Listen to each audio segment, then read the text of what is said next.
हा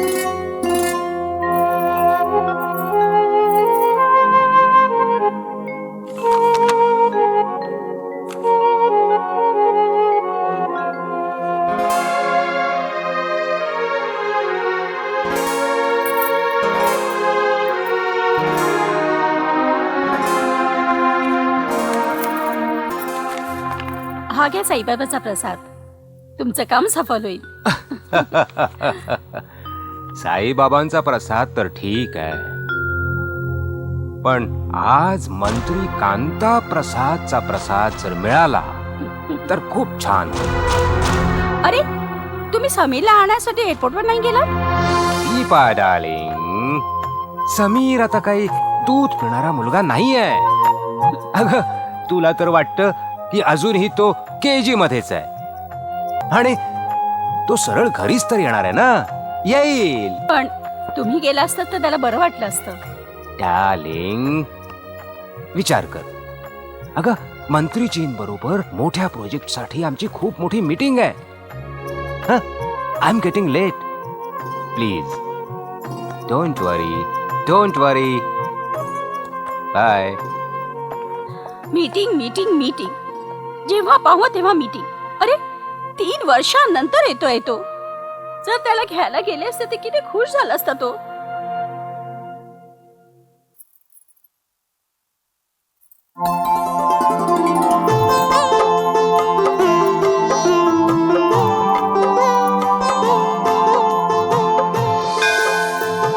पुरे पुरे आई पुरे.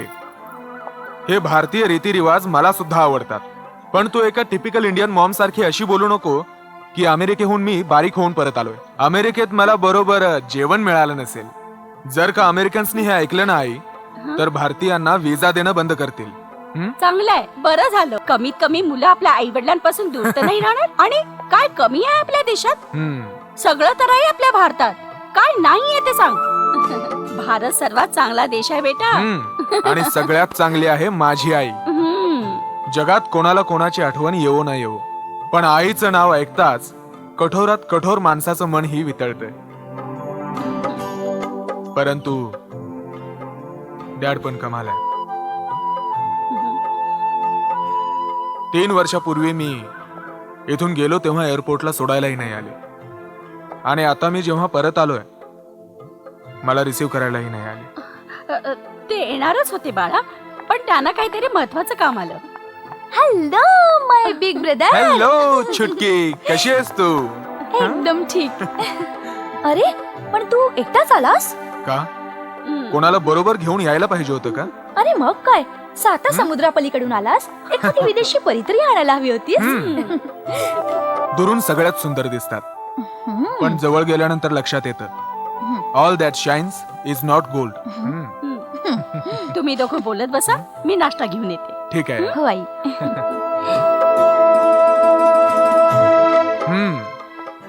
तर तुझ्या त्या भोंदूचं काय झालं?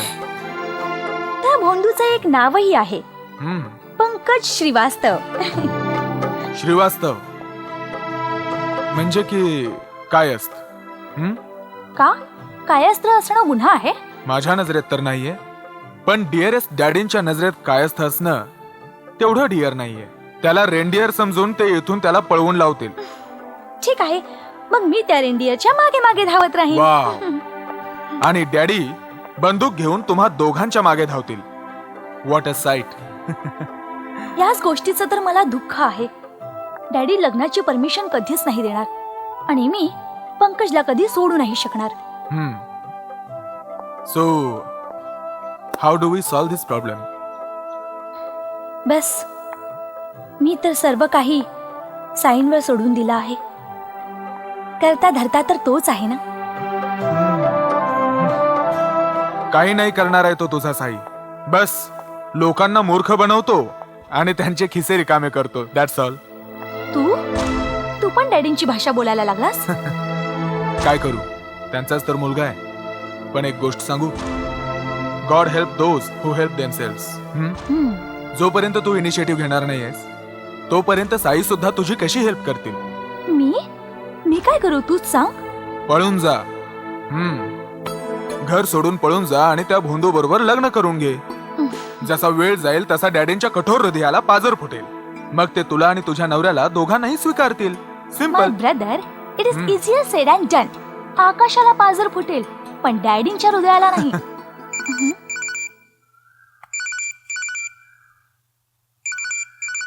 हॅलो. क्या यार फोन नहीं किया? करणारच होतो यार. आने की खुशी में अब तुझे पार्टी देनी होगी. जरूर देईन. आज संध्याकाळी फोन करतो, मग प्लॅन बनवू. ओके. ओके. एक्झॉस्टेड. मी आंघोळ करून येतो. नंतर बोलू. ठीक आहे. ओके.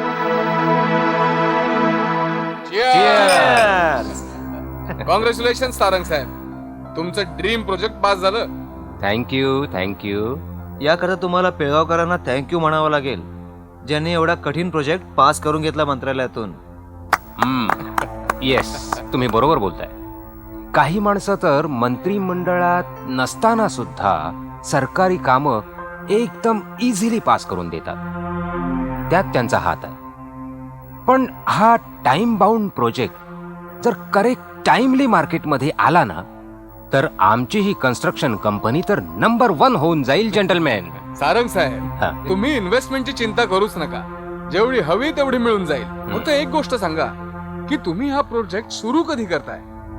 असं बघा, खरं म्हणजे असं आहे की ह्या प्रोजेक्टचा प्लॅन मी केलाय माझा मुलगा समीर साठी. आणि तो अमेरिकेहून MBA करून इंडियात आला पण. आणि आमची माणसं तर वस्ती हटवण्याच्या कामाला पण लागली आहेत. त्यामुळे any time we can start. Okay. अरे बापरे, मला तर I am getting late. Please चालू ठेवा तुमचा प्रोग्राम. आपण पुढच्या मीटिंग मध्ये पुन्हा भेटू. Okay. Okay okay sir. Bye. Okay okay. Good day. Bye. Enjoy. Okay sir.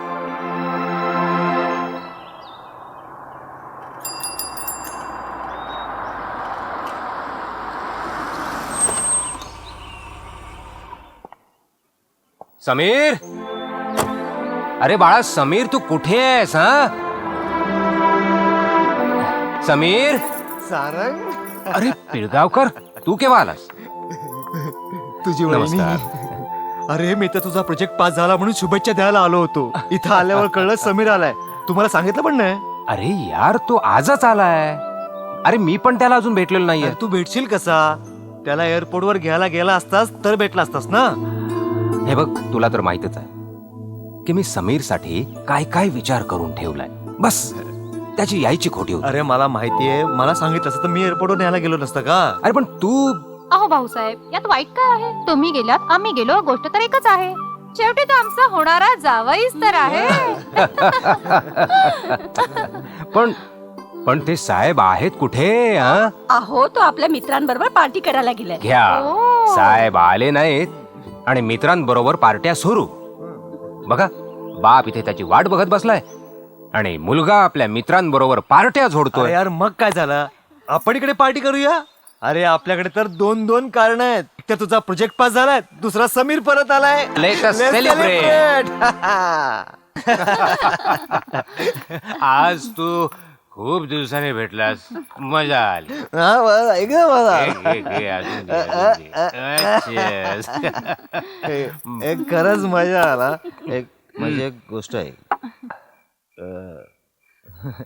अरे यार पेळगावकर, काही ना काही कुठेतरी गडबड आहे. हा? मी सारंग, तुला सारंगी कशी मिळाली? काय वहिनी?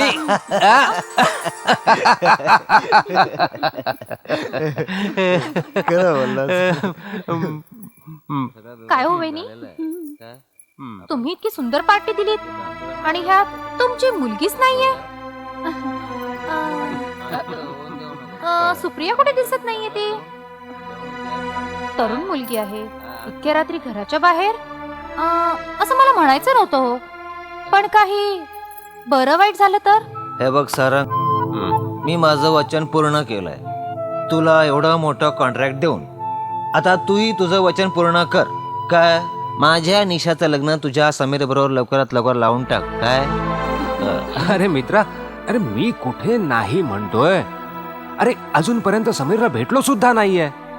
तूच बघ, एवढी रात्र झाली आणि बापाला मुलगा भेटला सुद्धा नाही.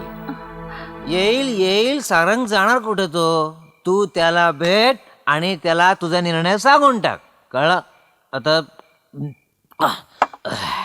बराच वेळ झालाय, मी निघतो. चल, बस, बाय, झालं? बाय. खूप झालं, थँक्यू. अरे. अरे अरे आपली चूक सुधारतोस काय हा? झाली. चला. झाली मला.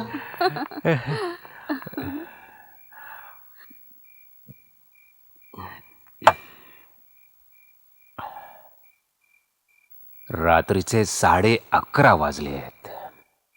मुलाचं वागणं एक वेळ समजू शकतो, पण मुलगी सुप्रिया, ती एवढ्या रात्रीपर्यंत काय करतेय?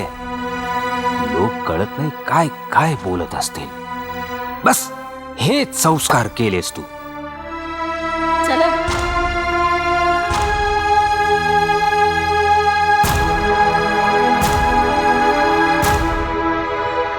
पण आज तर मी निर्णय घेणार म्हणजे घेणार. काय झालं?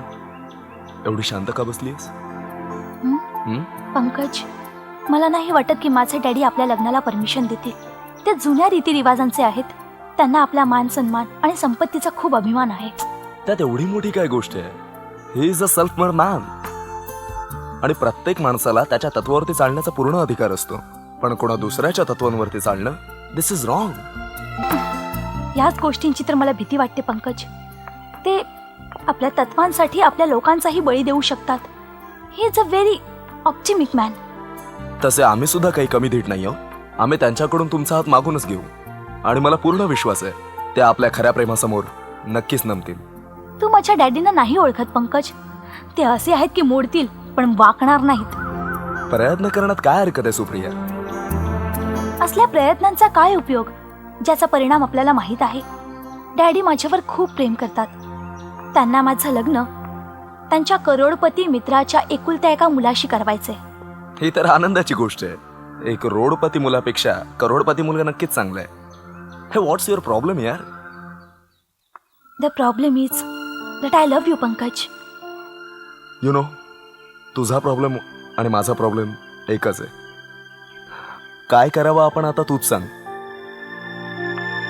अग्नीला साक्षी मानून आपण लग्न करूया. हा, आणि संसाराचा अजून एक प्रॉब्लेम सुरू करूया.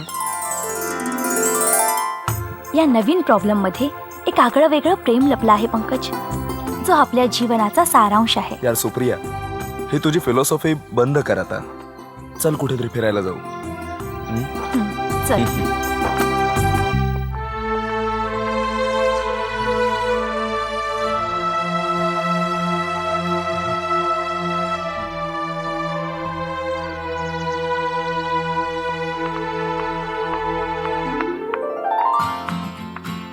निशा, पापा, इतका वेळ कुठे लागला तुला?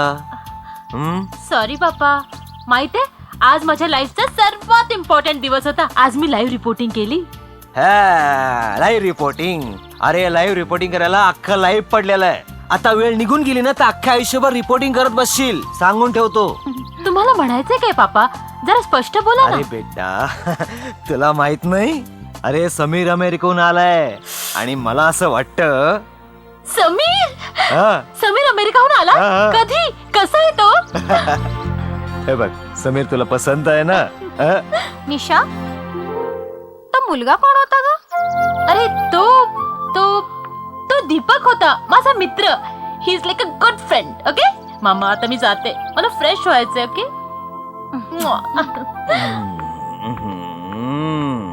समीर पसंत आहे, दीपक काय तर मित्र आहे.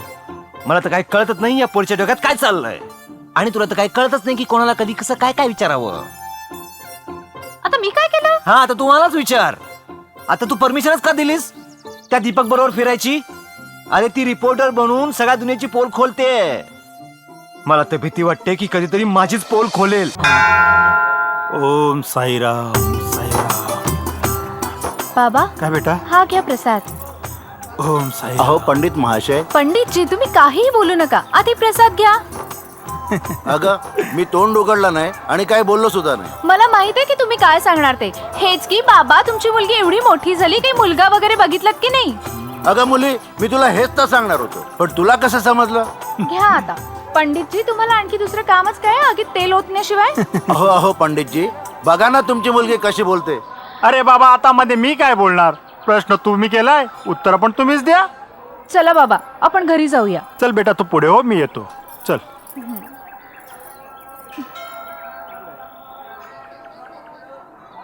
अहो पंडितजी, तुमच्या मुलीचं कुठे ठरलं की नाही?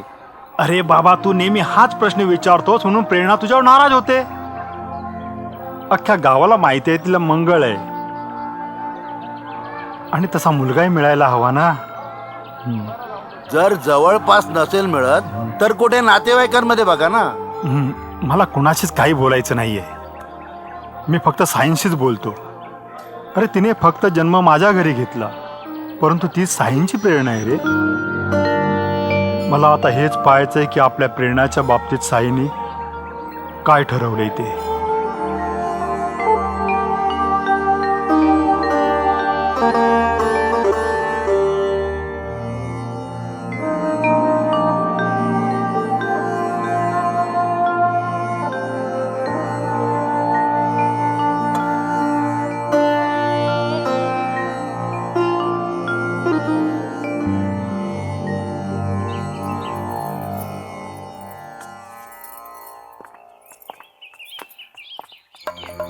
अरे यार, आज फार मजा केली.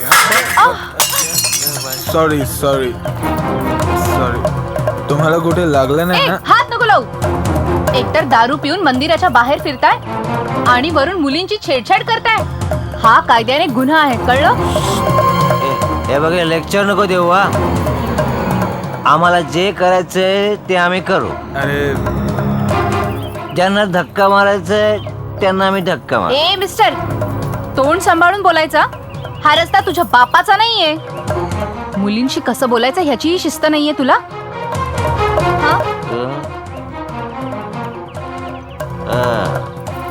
असं वाटतं तुम्हाला आता मला धडा शिकवावाच लागेल. जस्ट काम डाऊन, रिलॅक्स, ओके? दारू पिऊन रस्त्यावर फिरल्याने कोणी माणूस मोठा होत नसतो. माणूस मोठा होतो तो आपल्या कर्तृत्वाने, आपल्या संस्कारांनी. काय हेच संस्कार मिळाले तुम्हाला तुमच्या घरच्यांकडून? दारू पिऊन मंदिराजवळ जायचं, कायद्याची थट्टा करायची, मुलींशी उद्धटपणे बोलायचं. शी, लाज वाटायला हवी तुम्हाला. मला अशा लोकांच्या नादीच नाही लागायचंय.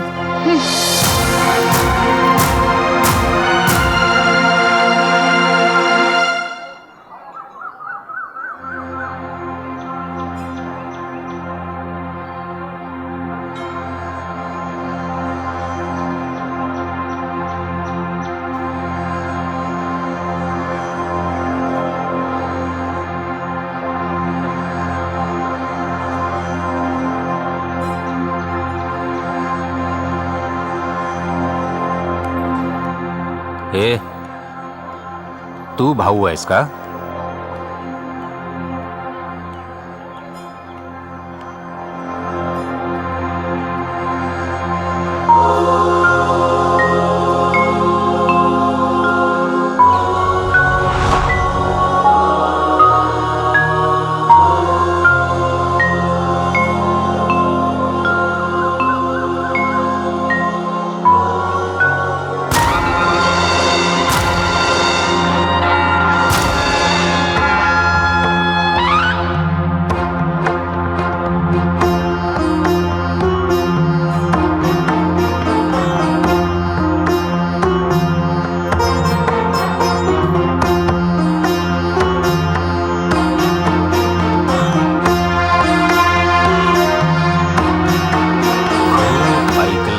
बद्दल तर तू आहेस भाऊ. हा, मी आहे भाऊ. तसं माझं नाव विठ्ठल आहे. प्रेमाने या वस्तीतली माणसं मला भाऊ म्हणतात. तुमचं नाव सारंग आहे ना? हो. तसं तुम्हाला एक सांगू का सारंग साहेब, या वस्तीतली माणसं ही वस्ती सोडून कुठेच जात नाही आणि कधीच तुटणार नाहीये बाबांचं मंदिर. अहो भाऊ, मी तुमच्यासाठी आणि तुमच्या वस्तीवाल्यांसाठी इकडे बाबांचं खूप आलिशान मंदिर बनवेन. आणखी आणखी सांगा, तुम्हाला काय हवंय? अरे सारंग साहेब, आम्हाला काहीच नकोय. जे हवंय ते तुम्हाला हवंय. तुम्हाला हा जमिनीचा तुकडा हवाय, बरोबर ना? तुम्ही असा काय नाही विचार करत की या इथे एक शौचालय बनवून द्यावं, एखादी शाळा किंवा फॅक्टरी लावावी, लोकांची घरं पक्की करून द्यावीत, त्यामुळे त्यांना फायदा होईल आणि त्याच्या बदल्यात तुम्ही त्यांच्या जमिनीचा थोडासा हिस्सा घ्या. परंतु तुम्ही असं नाही करणार. तुम्ही आपल्या बिझनेससाठी इथे एक शानदार मंदिर बनवा आणि त्याच्याच बरोबर एक उंच उंच बिल्डिंग बनवा, ज्याचे फ्लॅट्स करोडो रुपयात विकले जातील.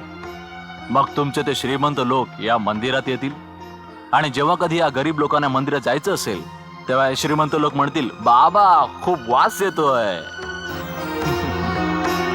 भाऊ, बिझनेस मनाने नाही, डोक्याने केला जातो. आणि माहित आहे, या प्रोजेक्टसाठी तर मी करोडो रुपये खर्च केले, पाण्यासारखे पैसे उचले आणि माझ्यापाशी सरकारची ऑर्डर पण आहे. महत्वाचं काय ते बोला. बोला, तुम्हाला किती हवे? बोला बोला. अरे हे वस्तीवाले तुमचं म्हणणं ऐकतात ना? बस पैसे घ्या आणि ही वस्ती पूर्ण खाली करा.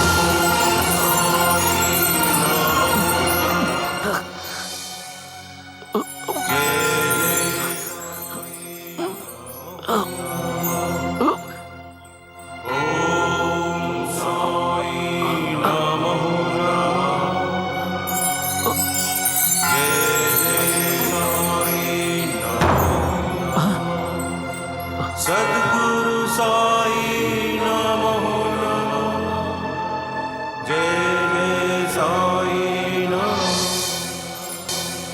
तुझं नशीब खूप चांगलं आहे सारंग. माहित नाही कुठल्या शक्तीने मला अडवलं, नाहीतर. नमस्कार.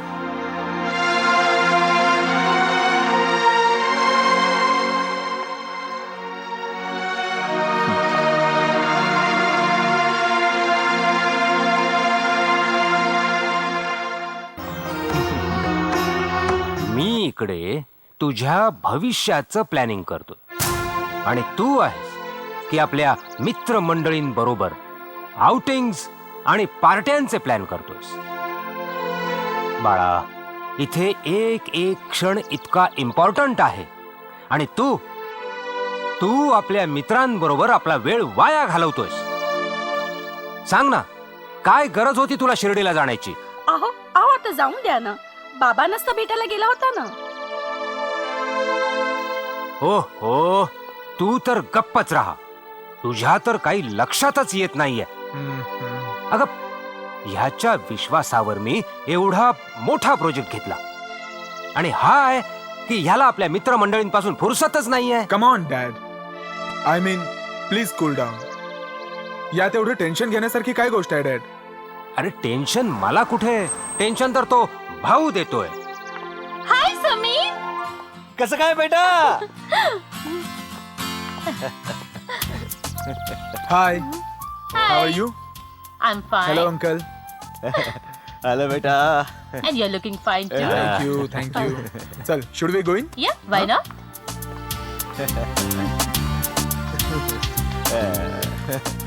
मला तर वाटतं आता आपली मैत्री नातेसंबंध बदलणार आहे. मला पण वाटतं.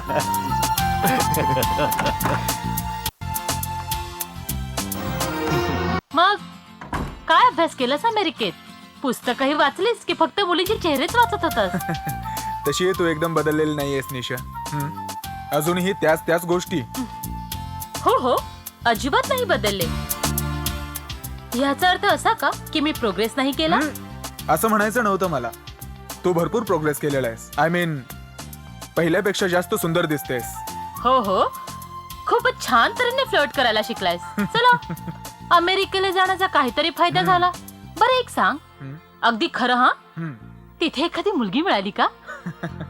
खरं सांगतो, मला तिथे एकही मुलगी भेटली नाही. पण तू सांग, तुला कोणी मुलगा बिलगा भेटला की नाही?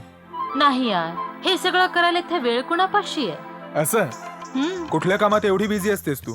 अरे वा, तू MBA झालास म्हणून काय झालं? हम भी कुछ कम नाहीये. मी इथे न्यूज रिपोर्टर आहे. News reporter? वाव, म्हणजे आता तुझ्यापासून सांभाळून राहिलं पाहिजे. सांभाळून राहा, नाहीतर पोल खोलेन तुझी. बरं चल, बाहेर सर्व वाट बघत असतील, काय माहित काय विचार करत असतील. ओके का?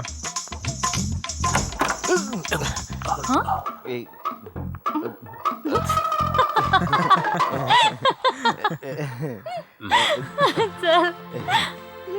आता घ्या. हे बघ सारंग, सारंग, आता आपल्याला उशीर नाही केला पाहिजे. अरे अरे आधी ह्या लोकांना बोलू तर ते.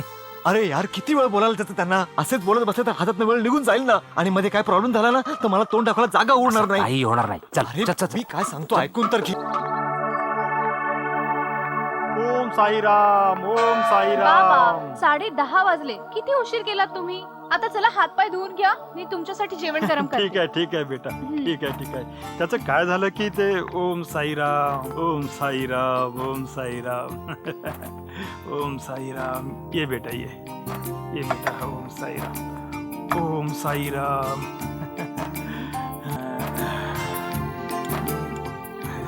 बाबा, तुम्ही त्यांना ती दारूची गोष्ट सांगितली की नाही? अगं तशी संधीच मिळाली नाही ग. त्यांचा आपला एकच मुद्दा चालू होता. कोणता मुद्दा? तीच बाबांच्या पादुकांविषयी. ट्रस्टींचं म्हणणं आहे की बाबांच्या पादुका लंडनला घेऊन जायच्या आणि गावाला त्याला विरोध करतायत. का? त्यांना असं वाटतं की असं केल्याने बाबांच्या पादुकांची पवित्रता कमी होईल म्हणून. कारण जे कोणी पादुका घेऊन जाणार आहेत त्यांचं लक्ष पादुकांकडे कमीच असणार आणि लंडन फिरण्याकडे जास्त असणार. अगदी बरोबर बोलताय. तुम्ही काय बोललात? मी पण तेच सांगितलं. गावाल्याशी मी सहमत आहे. अरे हे काय बेटा, तू जेवत नाहीस? बाबा, तुम्हाला माहित आहे ना, तुम्ही जेवल्याशिवाय मीही जेवत नाही. नाही बेटा, नाही, असं नाही करायचं. अगं हीच तर जीवनातली सत्यता आहे बेटा. एक ना एक दिवस प्रत्येक मुलीला आपल्या बापाचं घर सोडून जावंच लागतं. अगं तुझं मंगळ आणि अमंगळचं चक्कर नसतं ना तर मी कधीच तुझ्या हात पिवळे केले असते. बाबा, तुम्ही कधी विचार केलाय की माझ्या लग्नानंतर तुमची काळजी कोण घेणार? अगं माझा साई आहे ना. ओम साईराम, ओम साईराम.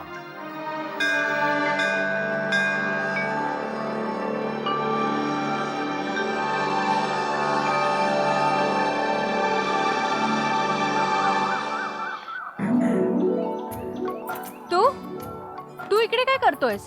तेच जे तू करतेस, देवाची पूजा. असं?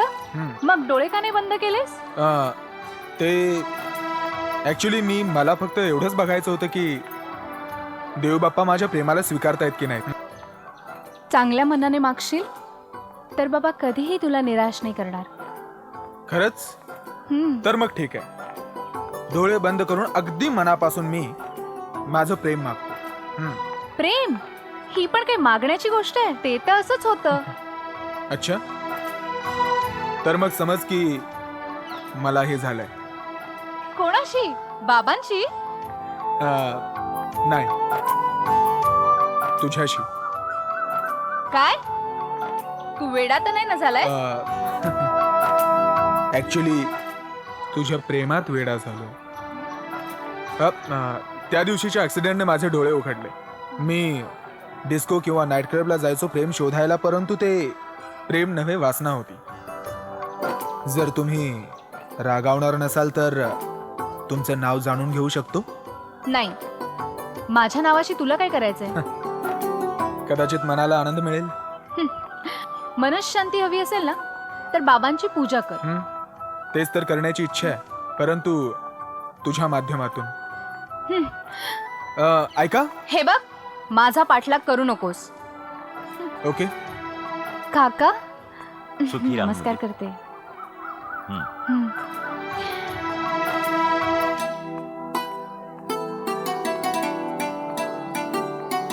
तू इथे काय करतोस?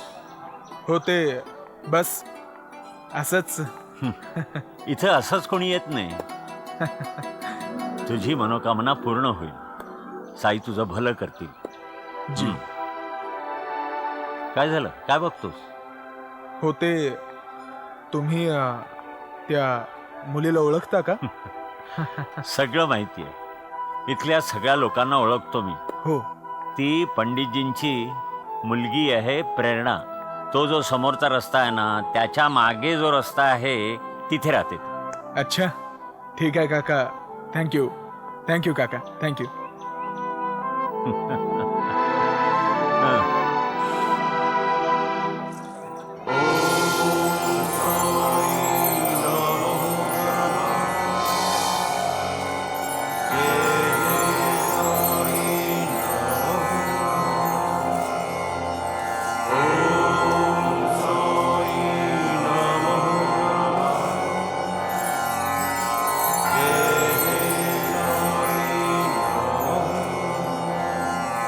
सद्गुरु साई नमो. अरे आंधळा झाला काय? दिसते नाही काय? अरे बुड्ढे, आंधळ्याबरोबर भेरा बी झाला काय? दिसते नाही का मी पूजा करायला चालले ते? तुझ्यामुळे माझे कपडे गंदे झाला ना. आता मला परत स्नान करायला लागणार. मकर स्नान. अरे कमाल करते. एक तो कचरा पसरवते, वर तोंड बीच माझ्यावर. तुला नाही हाक लावले तर नाव नाही सांगणार.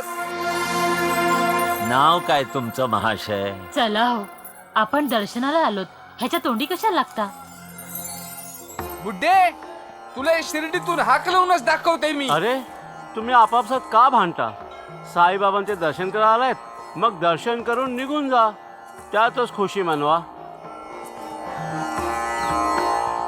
अरे काका, तुम्ही पण काय अशा लोकांच्या नादी लागता? तू ऐकलंस? हा. महाशयने काय सांगितलं? मला शिर्डीतून हकलून लावणार. नादाने झालं. समोर असतो तर ओळखत नाही. दगडाच्या मूर्तीची पूजा करायला चालले. चल भीमा, या चल. या या या या या. जय जय साई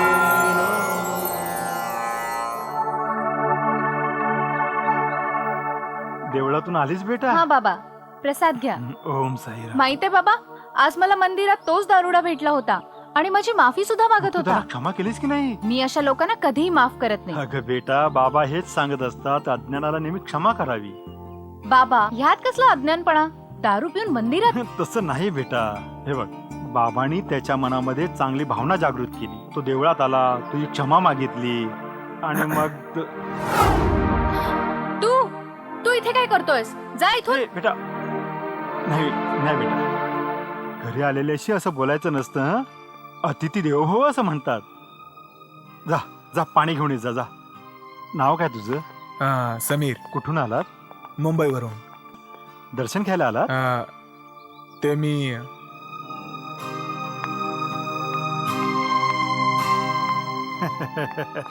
घे, तोंड गोड कर.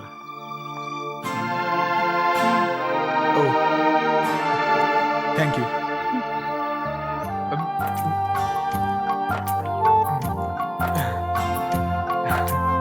हो, ते दर्शन तर साक्षात झालेच. खरं तर माफी मागायला आलो होतो. त्या दिवशी देवळात माझ्याकडून मोठी चूक झाली होती.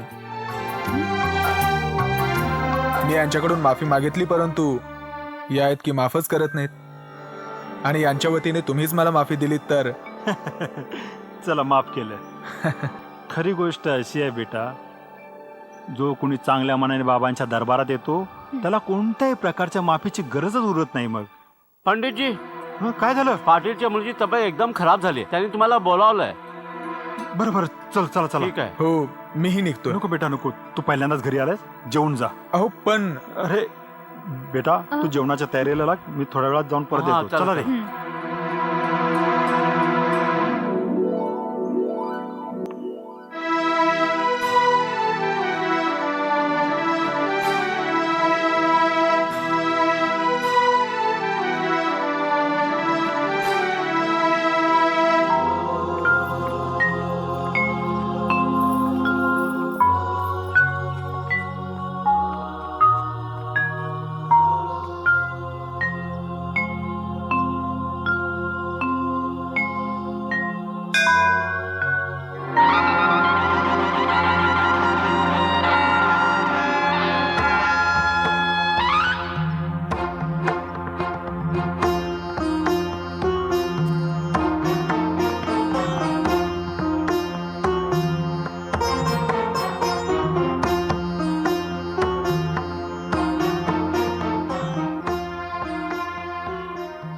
हे पहा, तुमचा विश्वासच या भाऊची ताकद आहे. जर तुम्ही मला भाऊ मानलंच आहे तर हा भाऊ पण आपलं कर्तव्य पार पाडेल. तुम्हाला कोणालाही घाबरण्याची काही गरज नाही आहे. मी आहे ना तुमच्यासोबत. साईबाबांचा आशीर्वाद आहे आपल्यासोबत. कोणीही आपल्याला आपल्या जमिनीपासून, आपल्या घरापासून बेदखल नाही करू शकत. बस जरूरत आहे एकतेची. या मुठीप्रमाणे एकत्र होऊन. मला माहिती आहे बिल्डरची माणसं तुमच्या एकतेला तोडण्यासाठी वेगवेगळे प्रकार हाताळतील. ते बऱ्याच लोकांना घाबरवण्याचा प्रयत्न करतील. आणि हा, तुमच्या घरी आले होते, हो आले होते. पण त्यांना घाबरण्याची काहीच गरज नाही. फक्त एक गोष्ट तुम्हाला लक्षात ठेवावी लागेल. बिल्डरचा माणूस किंवा सरकारचा माणूस तुमच्याकडून जर कुठल्या पेपरवर साईन मागत असेल तर साईन अजिबात नाही करायची. काय बोललो मी? साईन अजिबात नाही करायची. सरळ माझ्याकडे यायचं. जर मी मागे पुढे झालो तर दीपकला सांगायचं. दीपक, लक्षात ठेवायचं. काका, काका तुम्ही इथे? सुखीरा, काय सांगू बेटा, गरिबांची तर खूप वाईट परिस्थिती आहे. सगळेजण गरिबाचाच गळा आवळतात. काय झालं काका? सांगा ना. बेटा, कमलाचा मुलगा साई श्रद्धा हॉस्पिटलमध्ये खूप आजारी होता. उपचार तर झाला आणि तो ठीक पण झाला, परंतु पैशामुळे डॉक्टर त्याला हॉस्पिटलमधून सोडत नाहीये. बिचाऱ्या कमलाची तर रडून रडून हालत खराब झाली. बघ बेटा, काहीही करून तिच्या मुलाला हॉस्पिटलमधून बाहेर काढ. तुम्ही चिंता नका करू काका, मी आत्ता जातो. सुखी राहा. ये.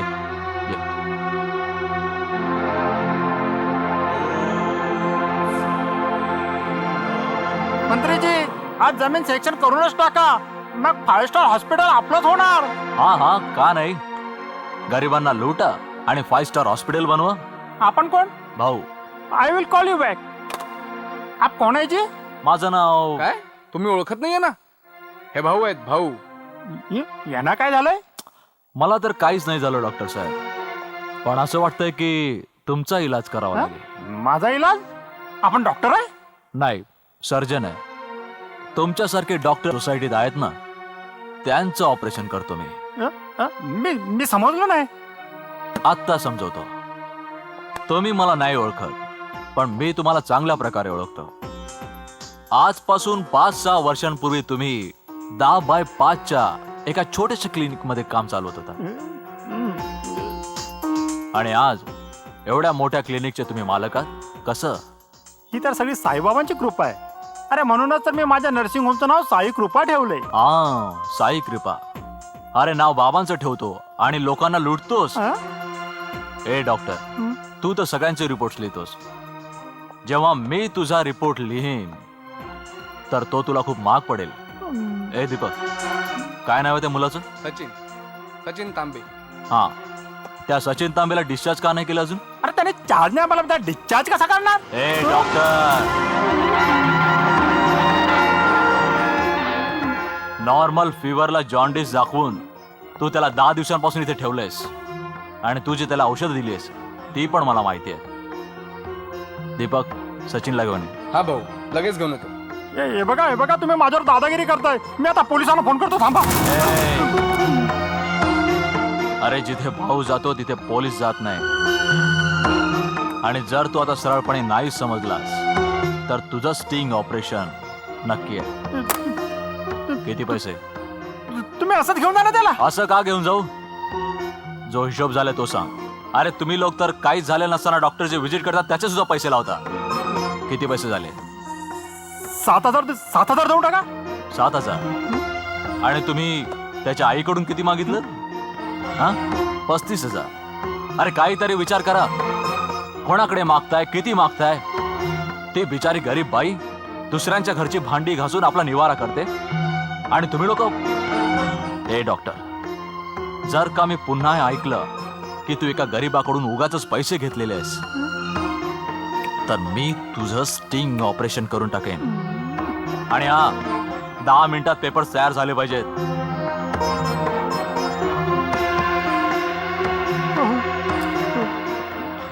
जातील होऊन जाते.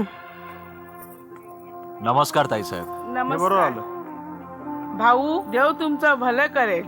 जर तुम्ही नसता तर अरे अरे अरे बस बस बस बस बस. तुम्ही काही काळजी करू नका, सगळं काही ठीक होईल. अच्छा, कसा आहेस बेटा? ठीक आहे. पाहिलंच तुझी मम्मी तुझ्यासाठी किती मेहनत करते. तू पण आता जेव्हा शाळेत जाशील तेव्हा खूप अभ्यास कर. प्रॉमिस? प्रॉमिस. आणि हा, तुमचे पेपर 10-15 मिनिटात तयार होतील. नमस्कार. चला. सर्व काही ठीक होईल. भाऊ, आम्हाला आमच्या चॅनलसाठी तुमचा इंटरव्ह्यू हवाय.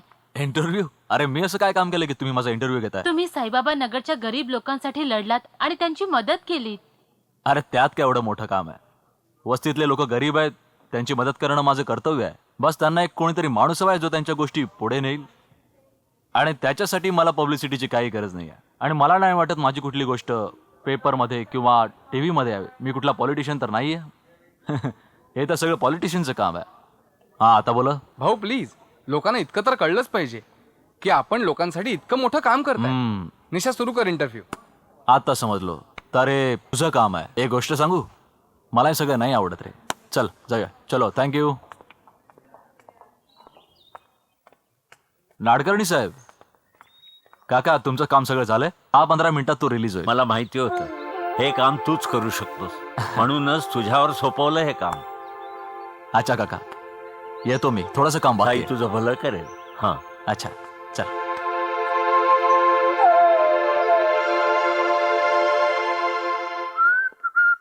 समीर, डॅड, तुम्ही? हे सगळं काय चाललंय बाळा?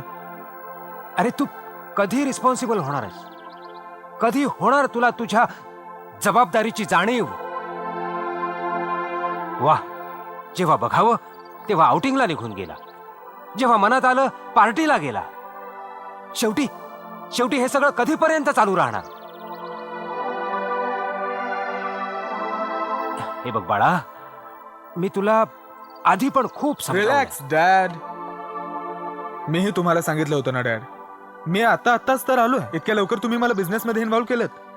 वेळ तर येऊ द्या, मी सगळं. अरे केव्हा येणार तुझी वेळ? जेव्हा हा प्रोजेक्ट आपल्या हातून जाईल तेव्हा.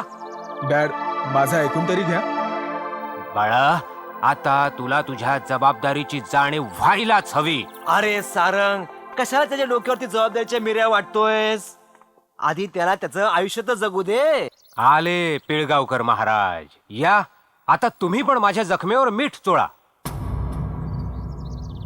मी काय म्हणतो, त्या दोघांचं लग्न लावून टाकूया. आपोआप त्यांना जबाबदारी जाणीव होईलच ना. हो भाऊसाहेब, आता वेळ आली आहे आपल्या मैत्रीला नात्यांमध्ये बदलण्याची. अरे आता कसला विचार करताय सारंग? अरे बोलून टाक.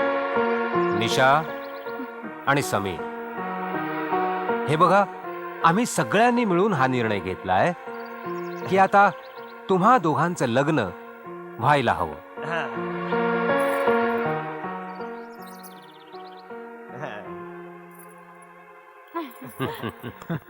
हो, जर तुमची परमिशन असेल तर मी निशाशी एकांतात बोलू शकतो.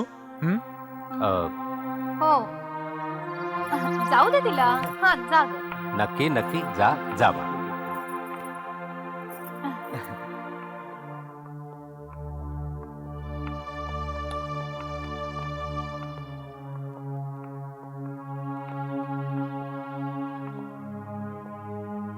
काय झालं?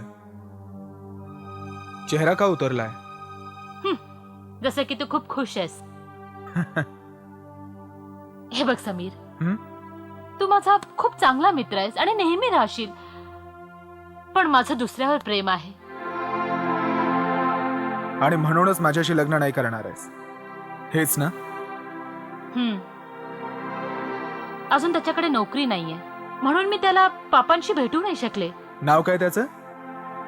दीपक. Deepak, nice name.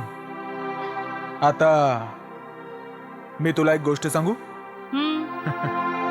मीही तुझ्याशी लग्न नाही करू शकत, कारण की माझेही दुसऱ्या कोणावर प्रेम आहे. तू दुसऱ्या कोणावर प्रेम करतोय? येस. आणि अजूनपर्यंत सांगितलं नाहीस? नाव नाही विचारणार तिचे. काय नाव आहे तिचं? प्रेरणा. Nice name. शिर्डीमध्ये राहते ती. तिकडेच गेलो होतो तिला भेटायला. परत आलो तर माझ्या आई वडिलांनी हा सगळा प्रॉब्लेम उभा केला. तू तर खूप स्मार्ट निघालास यार. स्वतःसाठी मुलगी पण शोधलीस. हे सगळं सोड आता. बाहेर जो प्रॉब्लेम आपल्या डोक्यावर उभा आहे त्याला कसं सॉल्व्ह करायचं याचा विचार कर आता.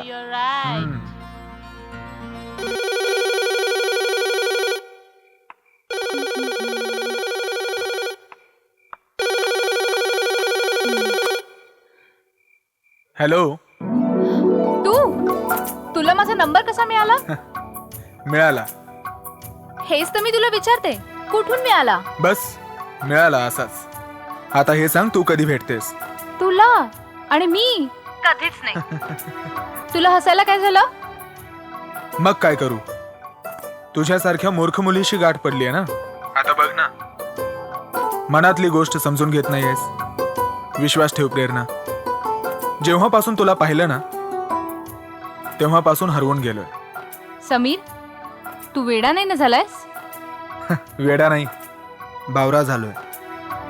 मी ऐकलंय की बाबांच्या दरबारात मनापासून जे काही मागाल ते मिळतं. आता बघ ना, मी तुला मागितलं आणि त्या दिवशी देवळात तू भेटलीस. ऐक प्रेरणा, आय लव्ह यू. मी तुझ्यावर खरंच खूप प्रेम करतो. बोल ना, तू माझ्यावर प्रेम करतेस? बोल ना. मला नाही माहित.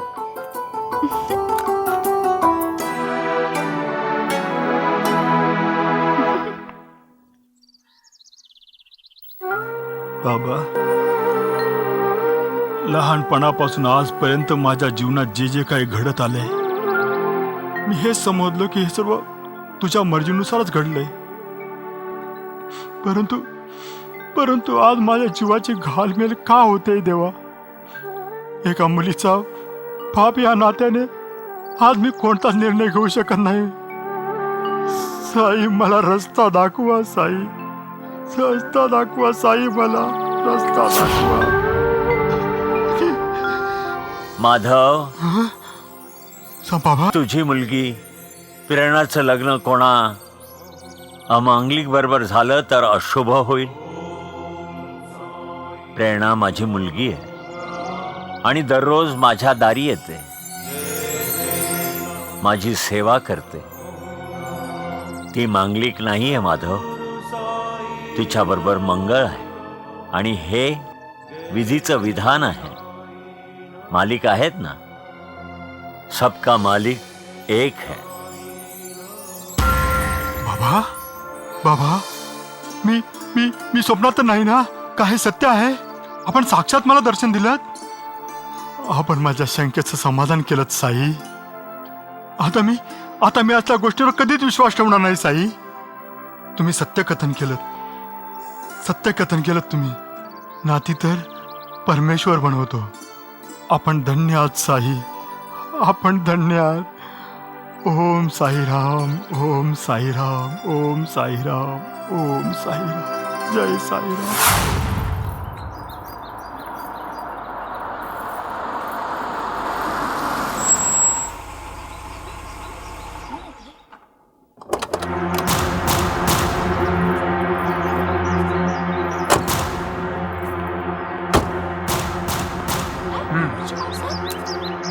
हेच ती वस्ती आहे.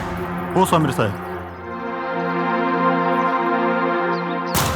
चला, लावून घ्या आपला बोर्ड. ठीक आहे, गाडी पार्क करतो, मग बोर्ड लावतो.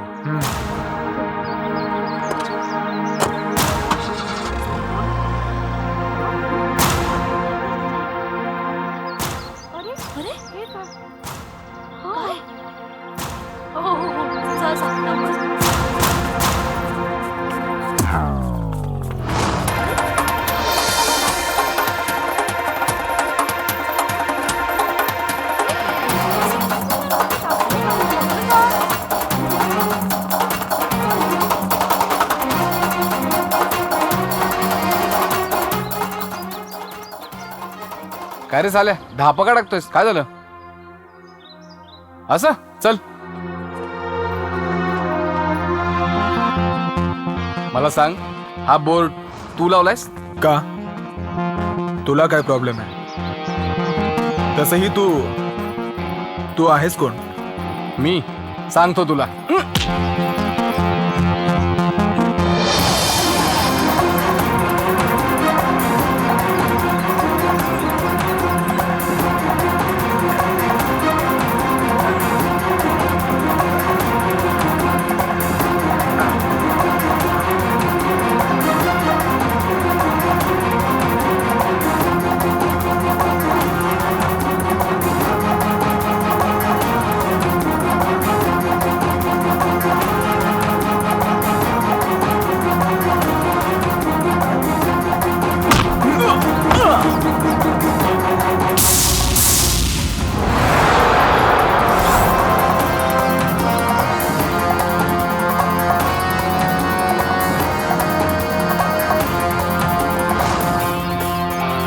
याच्या आधी की तू मला तुझं नाव सांगशील, मी तुला माझं इंट्रोडक्शन देतो.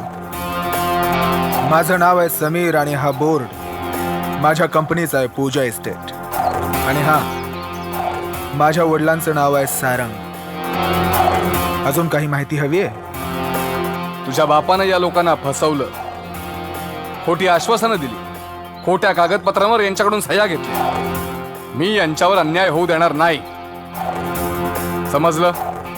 आणि हो, माझं नाव आहे दीपक, लक्षात ठेव. चांगलं आहे.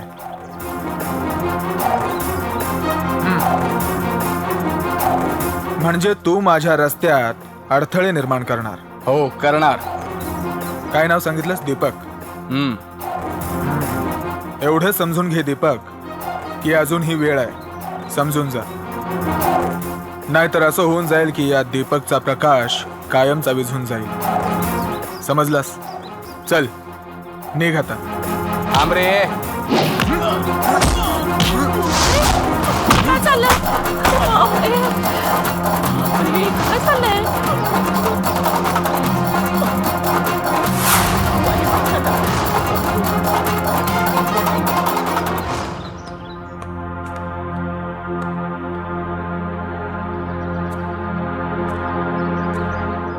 हे पहा दादा, मी हात जोडून तुम्हाला प्रार्थना करतो, मला इथे कुठल्याही प्रकारचा खून खराबा नको. मी जे काम करतोय त्यात मी एकटा नाही आहे, अख्खा गाव एकत्र आहे. आता पहा, अख्खा गाव इथे लोटला तर काय होईल?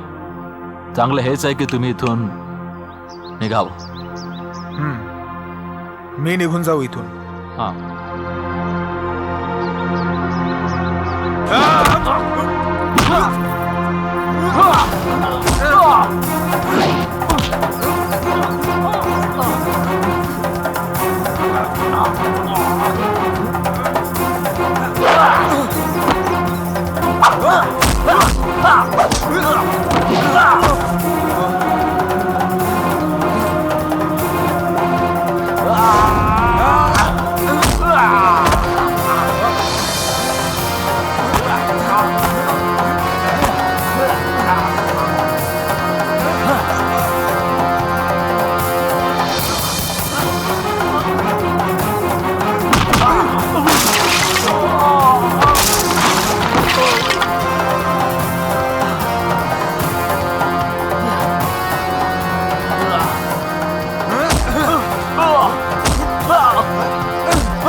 भाऊ, हे काय करतोयस तू?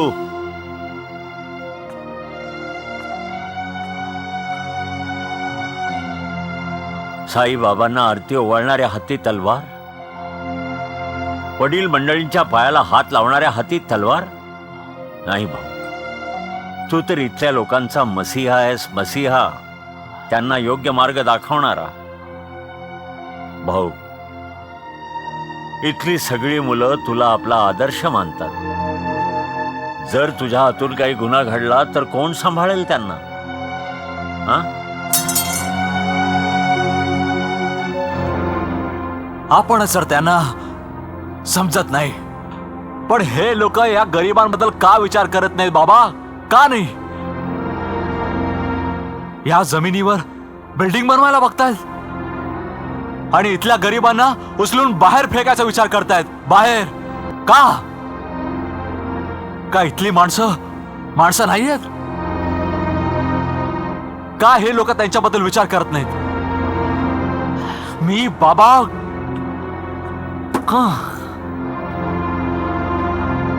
मला तुम्हाला एक गोष्ट सांगायची आहे बाबा.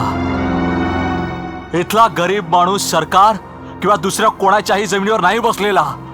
तो आपल्या स्वतःच्या जमिनीवर बसलेला आहे आणि तरी सुद्धा तो शांतीने नाही राहू शकत.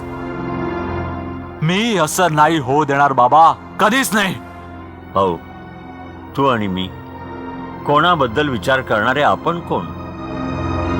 तो बसलाय ना तिथं, त्याच्यावर सोपवून देऊ. तो करेल ना विचार. त्याचं काम आहे विचार करण्याचं. आपलं काम आहे इमानदारीने काम करायचं.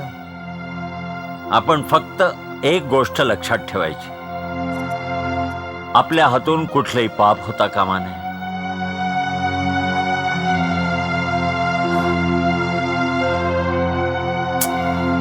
ठीक आहे बाबा, मला तुमचं म्हणणं पटतंय. मी तुम्हा लोकांना विश्वास देऊ इच्छितो की कोणाबरोबरही अन्याय नाही होणार. वचन देतो. हे बरोबर बोललास. ऐकलंस भाऊ?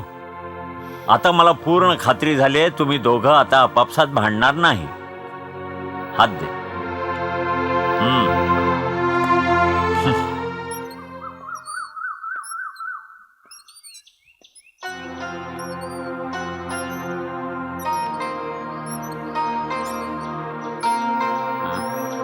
काय बाळा, वस्ती खाली झाली का? नाही डॅड. का? कारण की त्या वस्तीला रिकामं करणं अशक्य आहे.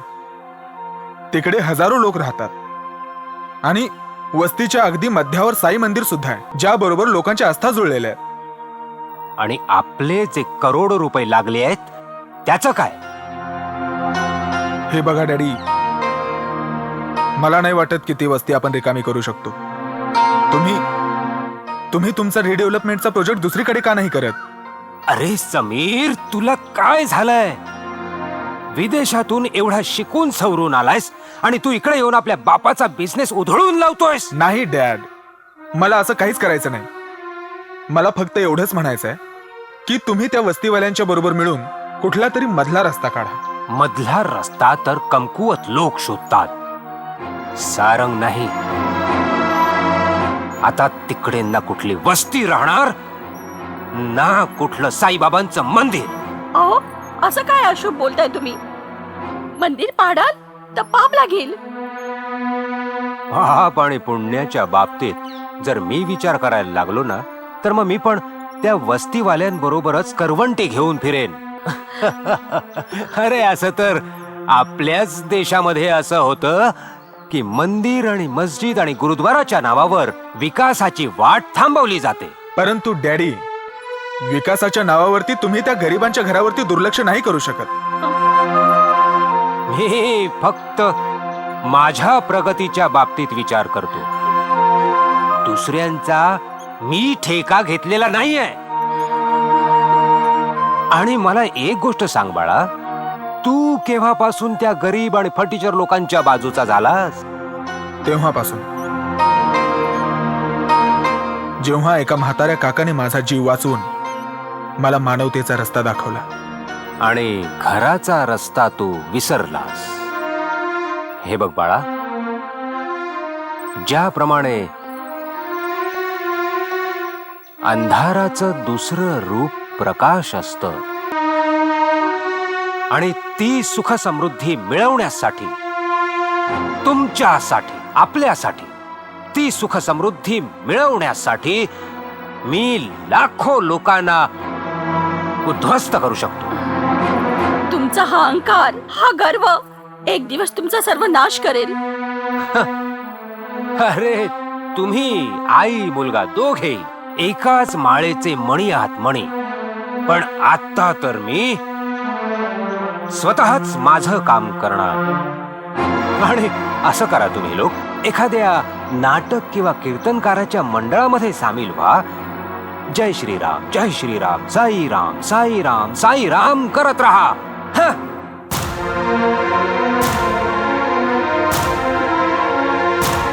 काही हरकत नाही.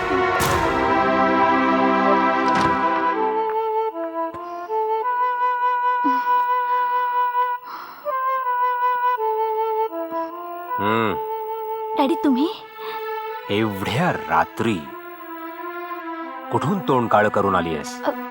पंकजच्या घरून. ओह, कळत नाही त्या मूर्खाने तुझ्यावर काय जादू केली आहे. अजून काही विचारायचंय? हो, विचारायचं तर खूप काही होतं, पण काय उपयोग आहे त्या विचारण्याचा? बस मी झोपायला जाऊ का? असं म्हणजे आता तुझ्याकडे आपल्या बापाबरोबर बोलण्यासाठी 2 मिनिटं पण वेळ नाहीये. हे बघ, हे सांग की मी हे विचारू शकतो का की त्या मुलामध्ये असं काय विशेष आहे ज्याने तुला तुझ्या वडिलांना विरोध करण्यासाठी भाग पाडलाय? विरोध तर तुम्ही करायला हवा डॅडी. आपल्या जुन्या पुरातन तत्वांचा, आपल्या खोट्या शानो शौकतचा आणि आपल्या परंपरांचा, ज्याचा पाया त्या मानसिकतेशी जोडलेला आहे, ज्याचा आजच्या युगाशी काही संबंध नाही. ओ आय सी. म्हणजे आता तू एवढी मोठी झाली आहेस की आता तू मला उपदेश करायला लागली आहेस की काय चांगलं आहे आणि काय वाईट आहे, काय चूक आहे, काय बरोबर आहे. मी तुम्हाला शिकवत नाहीये, तुम्हाला समजवण्याचा प्रयत्न करते. मी तुमच्यावर खूप प्रेम करते डॅडी. तुम्ही मला आयुष्यभर सर्व ऐशो आराम आणि खूप काही दिलं डॅडी, ज्याचं काही मूल्य नाहीये. परंतु हे पण सत्य आहे की मी पंकजवर खूप प्रेम करते आणि त्याच्याशी लग्न करू इच्छिते. हा काय करतो हा पंकज? शिर्डीच्या बाबांच्या मंदिराजवळ एक छोटी शाळा आहे, तिथल्या गरीब मुलांना तो शिकवतो. आणि मुलांना शिकवता शिकवता तुला पण प्रेमाचा धडा शिकवलास त्याने. या दीपाबाई, नुकसान आणि बदनामी शिवाय तुझ्या बाबांनी मला काय दिलंय? देवासाठी काहीतरी चांगलं बोला. बाबाचा असा तिरस्कार करणं चांगलं नाहीये. आणि तुमच्या मुलीने तर प्रेम केलं आहे ना? कोणता गुन्हा केला आहे तिने? गुन्हा केलाय. या घराची मान मर्यादा तोडली. डॅडी, मी हे घर सोडून चालले, जेणेकरून तुमच्या मान मर्यादेला धक्का पोहोचणार नाही आणि आमच्या प्रेमालाही कुणाची नजर लागणार नाही.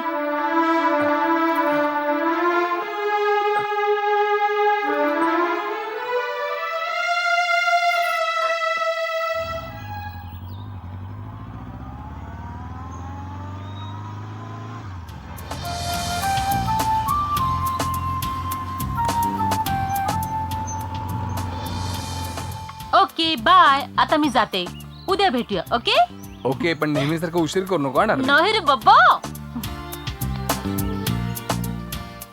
हे बेटा, तुम्ही दोघं जरा आत या, मला तुमच्याशी महत्वाचं बोलायचंय. चला आतमध्ये या. काय शेट.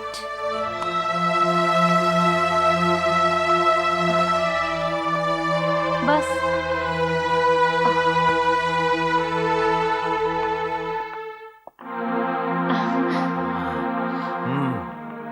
तू निशाचा मित्र आहेस. होय बाप्पा. तुला विचारलं मी, काम काय करतोस? सर, मला मुंबईत येऊन थोडेच दिवस झालेत. आता तर काम शोधतोय मी. काम शोधतोय अजून? हा वा बेटा, तू तर खूप हुशार निघालास. नोकरी मिळाली नाही, पोरगी हातात घेऊन फिरतोयस. पापा चुप बस. हातात माईक घेतला म्हणजे तू समजदार झालीस असं वाटतं? अहो तुम्ही असं काय म्हणताय? चुप. आता मला एक गोष्ट सांग, मुंबईत तुझं एखादा बंगला, घर, खोली? सर, आता तर काहीच नाहीये, पण आता जे दिसत आहेत त्या पायावरती उभा आहेस. ज्या बायकोने हिला आणलीस ती कोणाची? सर ती माझ्या मित्राची आहे. घ्या, ती देखील त्याच्या मित्राची आहे. आणि टी शर्ट जीन्स ही पण कोणाची? मित्राची.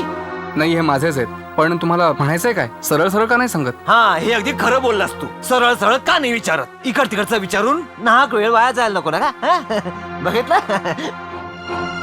मी जर मनात आणलं असतं ना तर गेटवर तुला सगळं विचारलं असतं. पण आतमध्ये कशाला आणलं? हे सगळं दाखवायला तुला, की बघून घे तू माझं ऐश्वर्य, बघून घे माझं वैभव, बघून घे. बघतोयस ना माझं घर किती आलिशान, किती भव्य आहे. असं घर सिनेमात दाखवतात, कळलं? सिनेमा बघतोस ना तू? अशा घरात निशा राहते, निशा.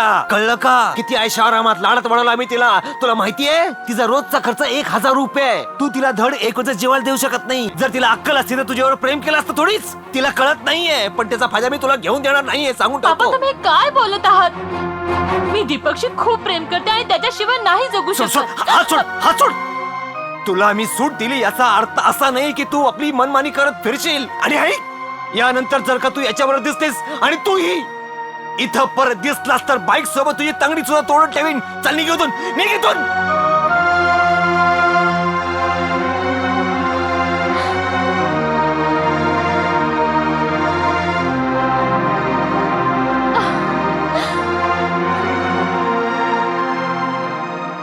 सगळं तुझ्यामुळे ती डोक्यावर चढून बसलेली आहे. समजाव तिला, समजाव. माझ्यामुळे?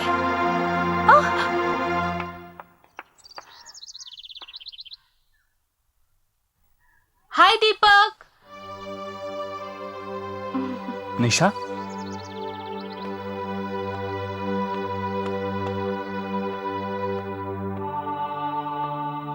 निशा, तू इथे कशाला आलीस? तुला सॉरी म्हणाला दीपक. डॅड काल रात्री तुझ्याशी खूप वाईट वागले. मला ते अजिबात नाही आवडलं. निशा, पण मला वाईट नाही वाटलं. त्याने जे काही सांगितलं बरोबर सांगितलं. शेवटी तेही तुझ्या भल्याचाच विचार करतात ना.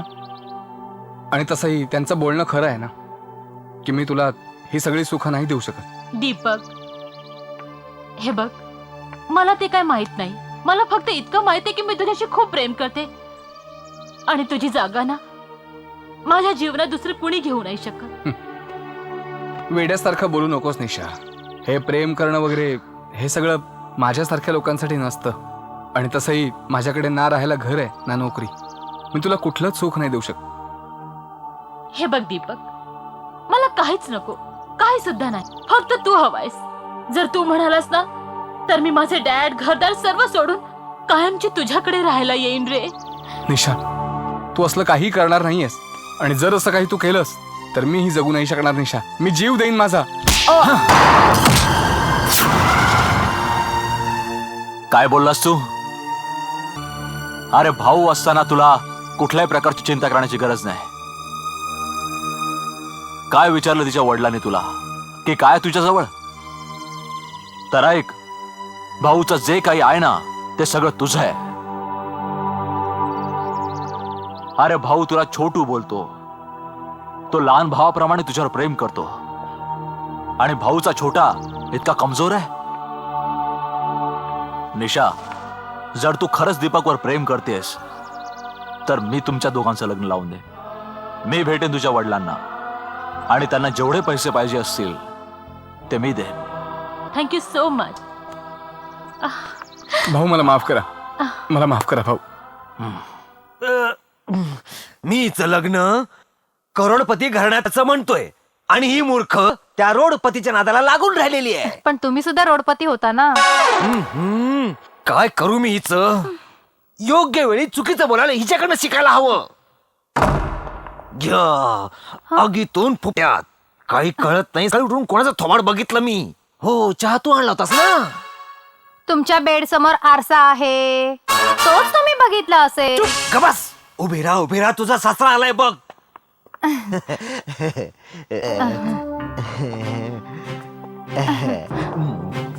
भाऊ, तुम्ही येण्याचा त्रास का घेतलात?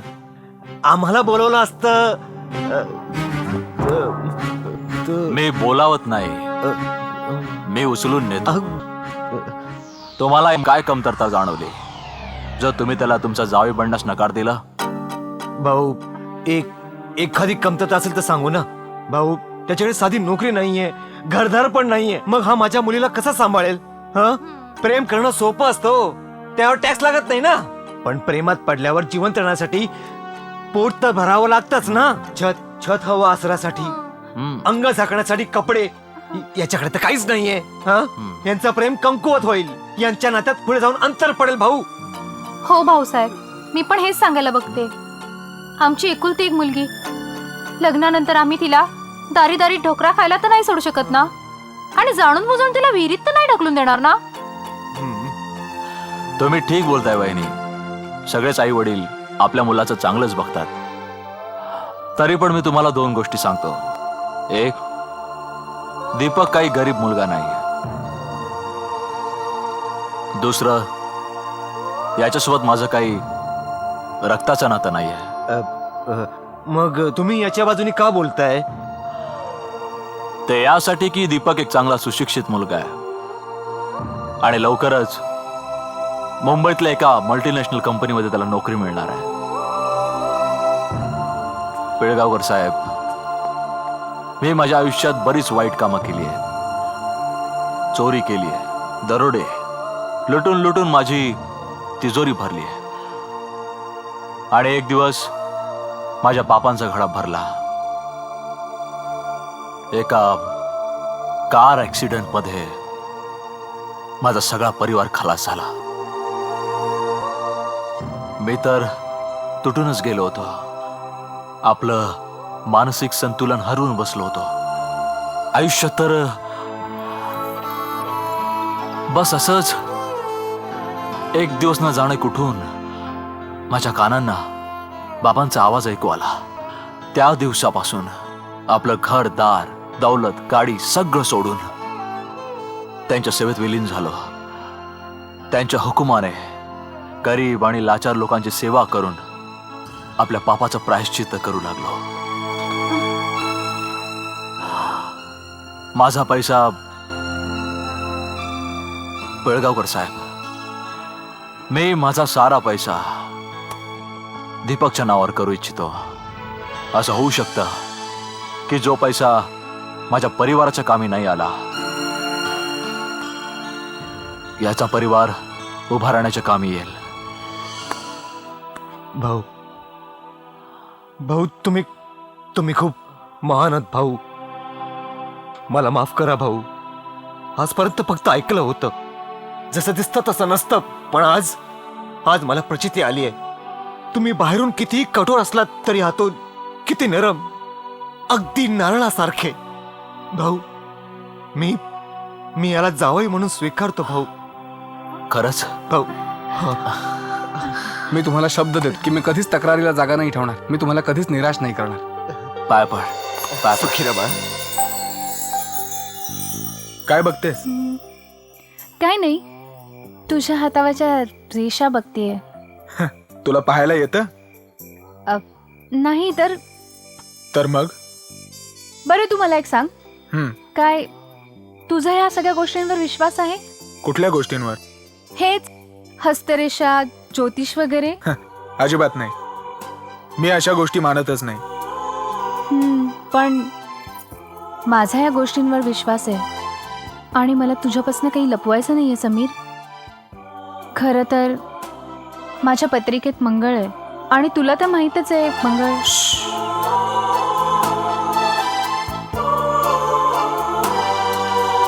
मी अशा गोष्टींवर विश्वास नाही ठेवत आणि मी करणारही नाही. पण सत्य परिस्थिती हीच आहे नाही समीर. प्रेरणा, खरं तर हे आहे प्रेरणा.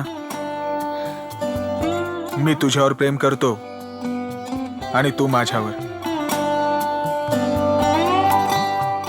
करतेस ना? करते.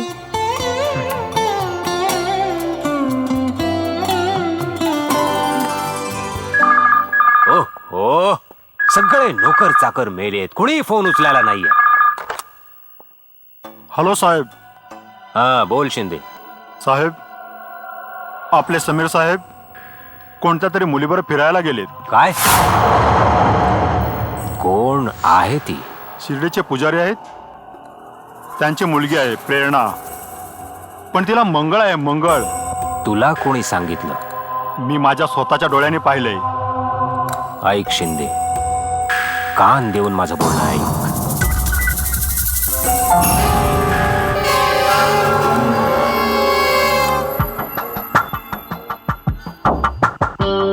आणि ऐक शिंदे, ही गोष्ट कोणालाही समजता कामा नये. एवढंच काय, समीरला पण नाही. काय झालं? काय एक एक नक्षत्र जन्माला घातलीयस तू. नाही बेटा, मी नाही, पण म्हणजीने पाहिलंय. तशी आपली कोणाची दुश्मनी नाहीये. कदाचित तुझ्या वडिलाने किंवा दुसऱ्या कुणीतरी.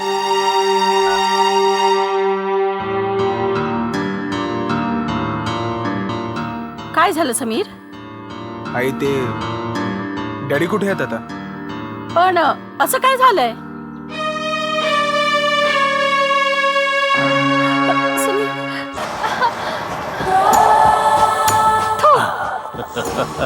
अरे वा शिंदे, काय जागा शोधून काढली आहेस.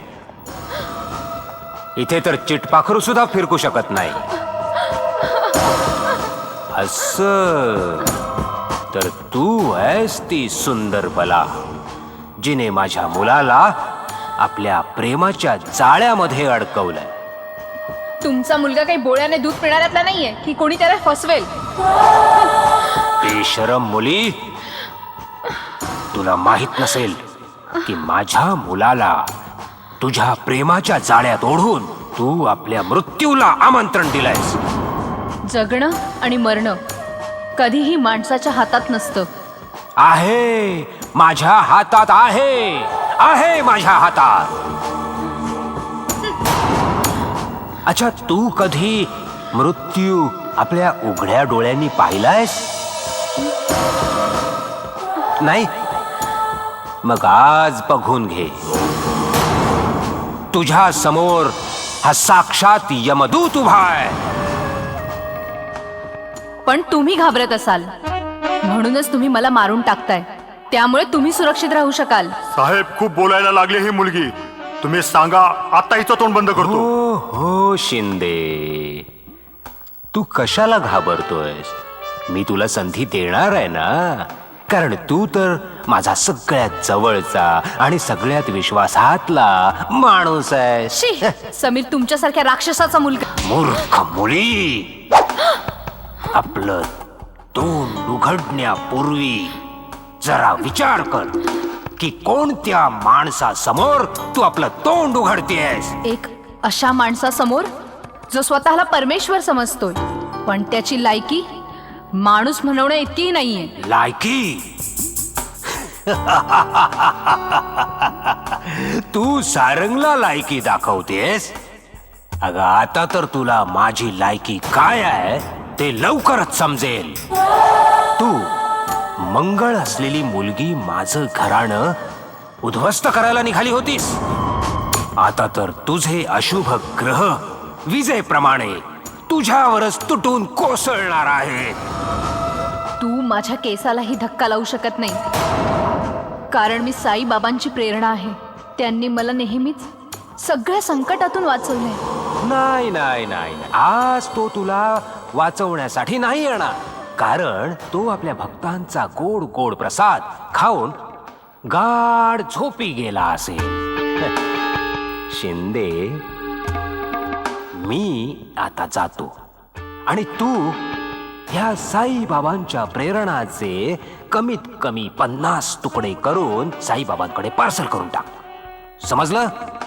अपराधाची क्षमा असावी, पण तुम्ही म्हणत असाल ना, तर हिचे 50 तुकडे काय 100 तुकडे करून 50 तुकडे हिच्या साईबाबांवर पार्सल करून पाठवतो म्हणजे झालं, आणि बाकीचे 50 तुकडे गल्लीतल्या कुत्र्यांना खायला घालतो. अरे वा शिंदे वा, काय बोललास.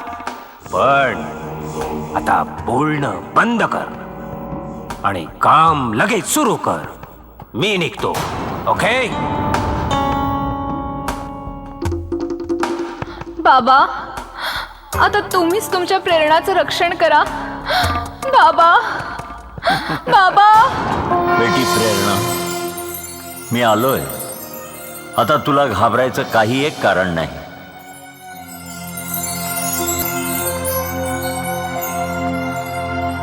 कोण आहे कोण आहे? अरे म्हातारा तू या मुलीला वाचवायला आलायस? अरे तुझा एक पाय तर आधीच स्मशानात गेलेला आहे आणि दुसरा तर जायच्या तयारीला आहे. तू माझ्याशी लढणार आहेस? आता तुझा खेळ खाल्लास, मरणाला तयार हो. सद्गुरु साई नमो.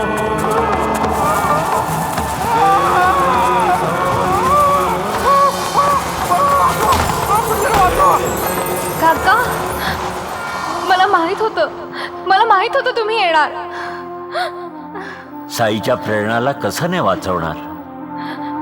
चल ये, तुझे बाबा तुझी देवळात वाट पाहतायत. ये मुली ये.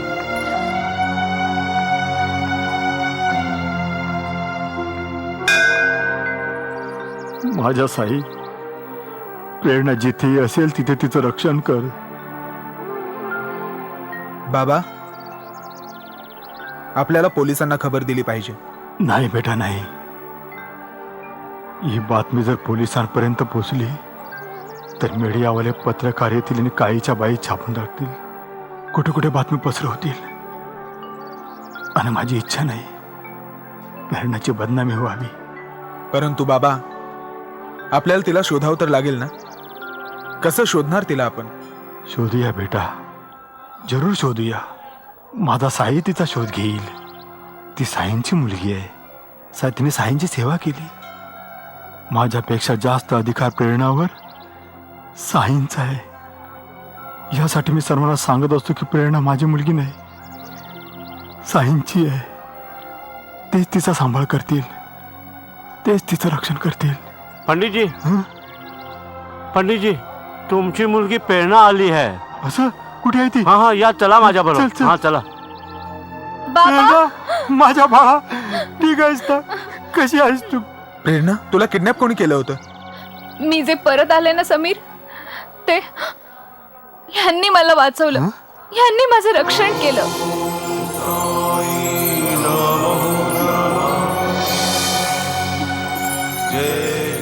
आता मी निघतो. सुखी राहा पोरी. देव तुमचं भलं करो.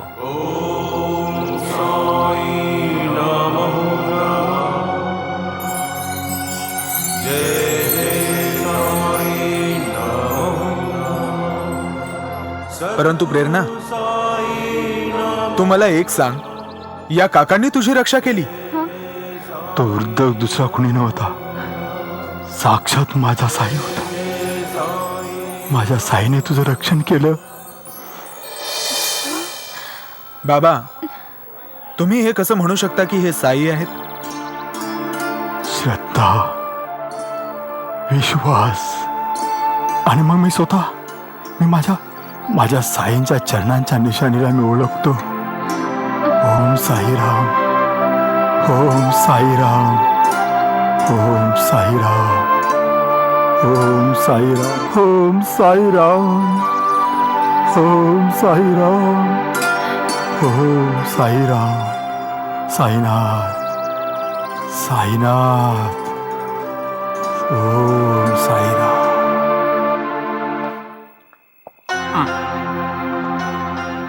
आज कुठल्या आनंदात तुम्ही पित आहात? एक आनंद असा आहे ज्याची जाणीव तुला तेव्हा होईल जेव्हा तू पाप बनशील. एका मांगलिकाची सावली जी आपल्या खानदानावर पडून ते उद्ध्वस्त करत होती. बस मी तिला अगदी कायम स्वरूपी संपवून टाकली.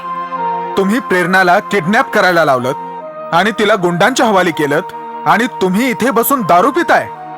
लाज वाटायला पाहिजे होती तुम्हाला. अरे लाज तर मला आता वाटते तुम्हाला डॅडी म्हणायला. ओहो, म्हणजे तू त्या मांगलिक मुलीसाठी माझ्याशी, आपल्या बापाशी वाद घालायला आलाय? वाद नाही करायला आलो डॅडी. तुम्हाला फक्त हे सांगायला आलोय की साईबाबांनी आपल्या प्रेरणाला त्या गुंडांच्या हातून सोडवलेलं आहे. प्रेरणा यावेळी आपल्या घरी अगदी सुखरूप पोहोचलेली आहे डॅडी. परंतु कायद्याच्या नजरेमध्ये तुम्ही एक गुन्हेगार आहात आणि एका मुलीला किडनॅप करण्याच्या गुन्ह्याखाली तुम्हाला अटक सुद्धा होऊ शकते डॅड. वाह बाळा वाह. बस हीच एक उणीव राहिली होती जी तू पूर्ण करायला आलायस. आज एक मुलगा आपल्या बापाला पोलिसांकरवी अटक करून द्यायला आलाय. डॅड, कायदा तुम्हाला गुन्हेगार मानो न मानो, पण माझ्या नजरेत तुम्ही एक गुन्हेगार आहात आणि तुमच्यासारख्या एका गुन्हेगाराच्या छत्रछायेखाली मी नाही राहू शकत. ओ, म्हणजे तू घर सोडून जाण्याची धमकी द्यायला आलायस. धमकी नाही डॅड, धमकी तर वैऱ्यांना दिली जाते, आपल्या लोकांना नाही. आज तुमच्याकडे सगळं काय आहे डॅडी, बंगला, गाड्या, इज्जत, बँक बॅलन्स. मग एक मुलगा नसल्यामुळे तुम्हाला काय फरक पडणार आहे डॅड? तू बरोबर बोलतोयस. एक बाप जो आपल्या मुलीचं घर सोडून जाणं सहन करू शकतो, तो एका मुलाच्या घर सोडून निघून जाण्याचं दुःख सहन करण्याची ताकद माझ्यात आहे. समीर, समीर थांब बाळा. अहो असं काय करताय तुम्ही? आपल्या स्वतःच्या मुलाला घराबाहेर काढताय. तुला हे जर तुझ्या मुलाबरोबर जाण्याची हौस असेल तर तूही निघून जा. निघून जा तुम्ही सगळे. मला कुणाची गरज नाहीये. निघून जा सगळे. माझ्याकडे सगळं काही आहे, सगळं काही आहे माझ्याकडे. खूप अहंकार आहे ना तुम्हाला तुमच्या संपत्तीवर. पण ही संपत्ती तुमच्या कधीही कामी येणार नाही. तेव्हा तुम्हाला आमची आठवण येईल.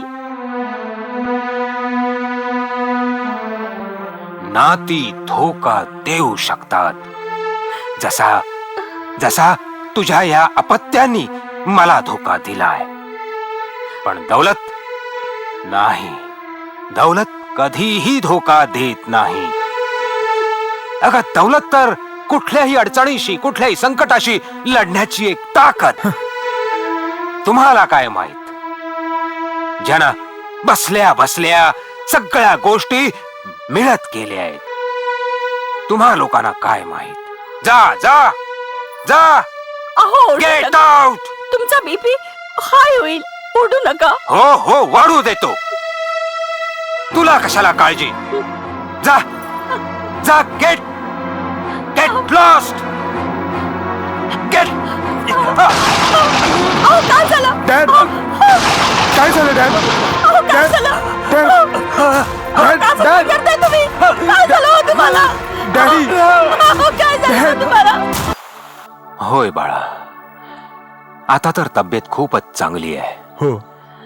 बस साईबाबांचा आशीर्वाद आहे. हो डॅड.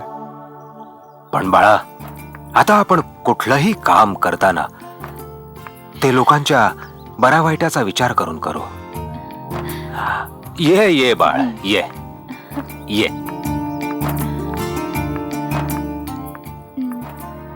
बस जी. बाळ, आज मला समजलं आणि खरं सांगायचं तर मनापासून याची जाणीव झाली की माणसांची खरी संपत्ती त्यांचा परिवारच आहे.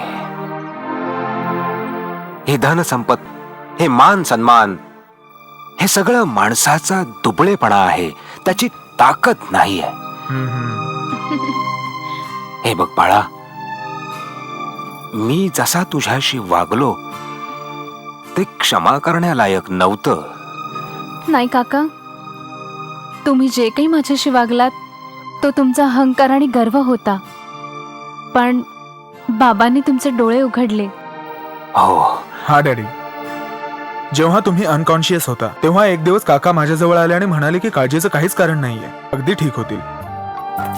माहिती नाही काकांच्या बोलण्यात काय जादू आहे. ते जे काही बोलतात सगळं बरोबर बोलतात. काकांचा ठाव ठिकाणा कोणालाच माहित नाही. ते कोण आहेत, कुठून आले आहेत, त्यांचा धर्म काय आहे, कोणालाच नाही माहित. पण प्रत्येक गरजवंताला ते आपलेच वाटतात. लोकांचे दुःख निवारणारे तर ते साक्षात परमेश्वर आहेत. चुकीच्या मार्गावर चालणाऱ्या लोकांना ते योग्य मार्ग दाखवतात. त्यांनी तुला गुंडांच्या तावडीतून सोडवलं? मला तर अजूनही नीटसं समजत नाहीये की एवढ्या वयस्कर माणसाने तुला त्या लोकांच्या कचाट्यातून कसं सोडवलं. काका, मी साईबाबांची परमभक्त आहे. मी मनापासून त्यांचा धावा केला आणि त्यांनी मला साक्षात दर्शन दिले आणि काकांच्या रूपात येऊन त्यांनी मला वाचवलं. तुम्हाला माहितीये, त्या गुंडांनी काका करण्याचा प्रयत्न केला पण ते यशस्वी झाले नाहीत. त्या दिवशी जर काका वेळेवर नसते आले तर आज कदाचित मी जिवंत नसते. बाळा, माझी त्या वयस्कर माणसाला आत्ता भेटायची इच्छा आहे. यावेळी ते कुठे भेटतील? काका ते कुठे असतात ते कोणालाच नाही माहीत, पण जर मनापासून तुम्ही त्यांची आठवण काढली तर ते तुमच्या समोर असतील. का काय झालं? काकांची तब्येत तर ठीक आहे ना?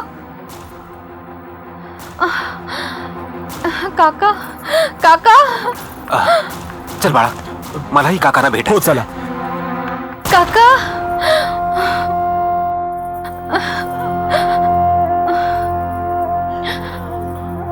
काका काका काय झालं तुम्हाला?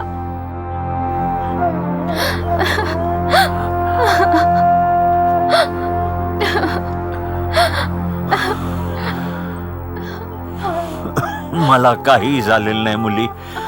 आता तर मला एका दूर यात्रेला निघायचंय. नाही नाही काका, तुम्ही कुठेही नाही जाणार. तुम्ही आमच्या सोबतच राहणार. आम्हाला तुमची खूप गरज आहे. नाही पोरी, आता मी इथे राहिलो नाही राहिलो तरी काही फरक पडणार नाही. आता तू